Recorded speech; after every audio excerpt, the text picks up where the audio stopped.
Which actor do you despise so much that you won't watch a movie with them in it? Elizabeth Moss. It's almost like the Church of Scientology is stronger than nepotism. It's even more ironic that she's in Handmaid's Tale. Tom Cruise except for Interview with a Vampire. I don't think anyone could have played a better pompous ass than Tom Cruise. My wife really dislikes Common. The story she tells is years before she and I started dating she was in a Foot Locker buying shoes and Common was in town for a movie or something. He tried to use his influence and entourage to get his shoes before her and she had to tell him off in a way. He still wasn't happy about it but let her go first. Poor guy lost a single viewer of all his future movies that day. Tom Cruise post-90s. Mainly since his interview on Oprah and his Scientology insanity. It used to be Kevin Bacon after seeing The River Wild. He played such a good piece of shit I couldn't watch a film with him for 10 or so years without hating him. If you're reading this, sorry Kevin, you are a master of your craft. Tom Cruise can't stand him. And the fact his tooth is centered in his mouth freaks me out. Edit. Haha, some great replies. The most comments and upvotes on Reddit ever. And just because I hate Tom Cruise and his stupid face. I cannot watch anything with Jennifer Lopez in it. Even before reading about how she treats people. I could never find her sympathetic. Even in lighthearted comedies. She gives off threatening bully energy and it just evaporates anything funny or relatable. I have always loathed Rosie O'Donnell. She doesn't act much anymore.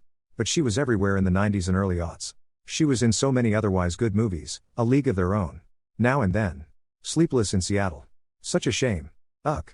Shouldn't Americans just boycott working at a restaurant until they get paid an appropriate wage?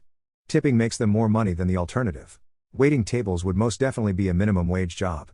Without tipping there would be no reason to be a server. Also the service I've received in countries that don't tip has been atrocious. I don't think waiters make more in other countries. I worked in both the US and Europe as waiter and honestly base pay was better in the US.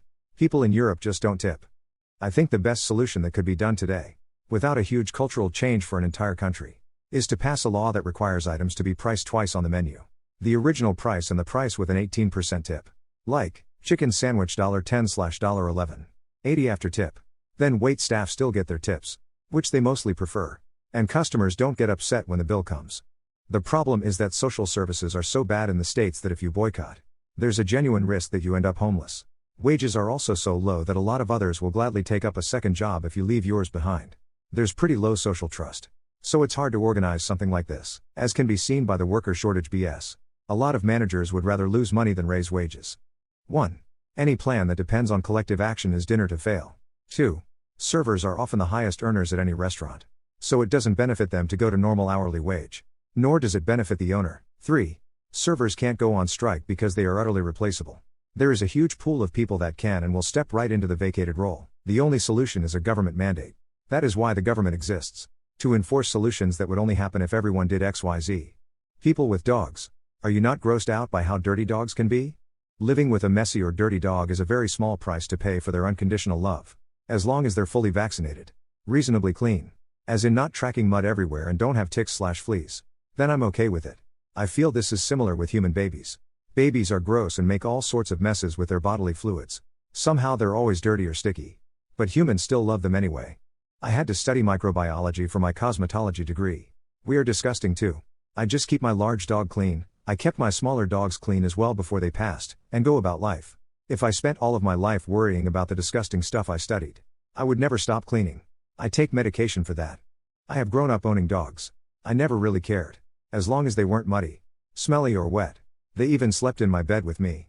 Now that I live alone I notice all the dirt and hairs and it's kind of gross. Especially when they sleep in the bed. But since it's not harmful to me, I don't care and just shower them if it gets bad. Before I really didn't notice. Because I was used to it.